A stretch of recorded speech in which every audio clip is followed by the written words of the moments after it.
Salam, xoş gördük hər birinizi. Necəsiz? Bu dəfə sizinlə yenidən test izahı ilə qarşınıza gəlirəm. Sizin görüşünüzə gəldim. Bu dəfəki testimizdə qədim Azərbaycan dövlətləri, Atropatena dövləti və Albaniya dövləti haqqında testlərə baxmaq istəyirəm. Hansı ki, şagirdlərin çox zaman qarışdıra biləcəyi məqamlardır. Bəzən şagirdlər yanlış məqamları seçə bilirlər. Belə ki, burada birinci cədvəldə Atropatena dövlətinə aid xüsusiyyətləri istəyir bizdən.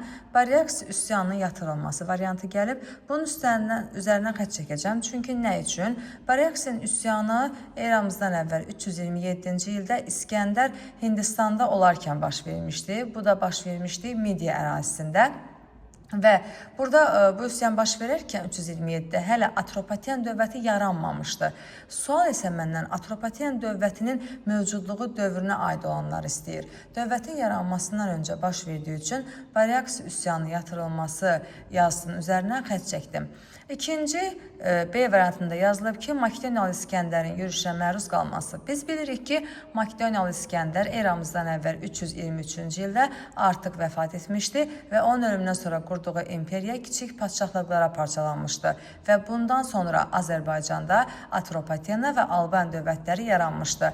Deməli, B variantında yazılan cümləmizdə Atropatena dövlətinin yaranmasından öncəyə aididi üzərindən xətt çəkirəm və C variantı eradan əvvəl 190-cı ildən sonra yenidən müstəqillik əldə etməsi bu tamamilə doğrudur. Çünki eramızdan əvvəl 223-cü ildə Selevkilərin asıllığına düşən Atropatena dövləti eradan əvvəl 190-cı ildə Maqneziya döyüşü nəticəsində yenidən müstəqilliyini qazanmağa nail olmuşdur. Bu, Atropatena dövlətinin mövcudluğu dövrünə aid olduğu üçün uyğunluğu götürəcəm. C doğrudur.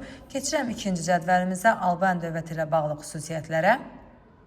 İkinci əsrdə Roma imperiyası ilə dostluq əlaqələrinin saxlanılması cümləsi qeyd olunur. Bəli, bu tamamilə doğrudur. Nə üçün? Çünki eramızın 1-3-cü əsrlərində Albaniyanın Roma ilə iqtisadi, siyasi, dostluq əlaqələri mövcud idi. Yəni, bu haqda məlumat qeyd olunur. Bu tamamilə doğrudur. Onun mövcudluğu dövrünə uyğun gəlir. Selevkilərdən asılı olması B variantında qeyd olunub ki, Albaniya dövləti heç bir zaman Selevkilərdən asılı halda olmamışdır. Ona görə üzərindən xətt çəkirəm. Və C. Makedoniyalı İskəndərin pullarına oxşar pulların kəsilməsi. Bu da doğrudur. Çünki biz bilirik ki, Albaniya dövlətində ilk əvvəllər İskəndərin pullarına oxşar pullar kəsilirdi. Lakin daha sonra artıq eramızdan əvvəl 3-cü əsrin birinci yarısında hökümdarlar da öz adlarından pul kəsdirməyə başladılar. Hətta xaricdən gətirilən pullardan da istifadə olunurdu.